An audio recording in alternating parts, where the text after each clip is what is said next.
कौन सांग मैंने यही समय आपण मैंने भैकेसन प्लां कर मात्र 300 टकर वाटर पार्क मजा ना चाहूँगी कि ताहले चलतु मु तनुज कुमार आपण को बुलाई नौ Dhenkanal SN eco resort and water park को जोटा कि ढेंकानाल टाउन रु मात्र 18 किलोमीटर धीरपाटना अवस्थित।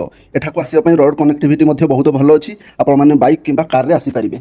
एंट्री फी बहुत कम अच्छी, समस्त अफोर्डेबल। वाटर पार्क रे मात्र 300 टंका दे अनलिमिटेड वाटर राइड एंजॉय करेंगे। सहित water activity like boating, water park, की काइंग सहित different type of adventure activity करेंगे। आउ स्टे करने इच्छा हेले वुडेन कटेज, टेंट कटेज आउ विला रूम भली ऑप्शन भी मिल जाव। आउ लंच डिनर रेस्टोरेंट व्यवस्था अच्छी जोठी आपको सुंदर सुंदर खाद्यर ऑप्शन मिल जाव। ता छड़ा एठारे रूम नेले आपण मानकु प्राइवेट स्विमिंग पूल मध्य मिल जिवो। पिला मानकु पई गोटे बहुत बड़ चिल्ड्रेन पार्क सहित गोटे सुंदर मंदिर मध्य अछि। आ हां, डेस्टिनेशन वेडिंग पई एक परफेक्ट प्लेस। मैरिज पई आपण मानकु बहुत सुंदर मंडप सहित बैंक्वेट हॉल आउ बड़ बड़ दुईटा लॉन मध्य मिल जिवो। ता सहित सब किछि सुविधा मध्य उपलब्ध अछि। या छड़ा आउ किछि इन्फॉर्मेशन जदि चाहुचंती किबा आउ किछि डाउट अछि ताहले आपण माने मते डीएम करि परिबे। धन्यवाद।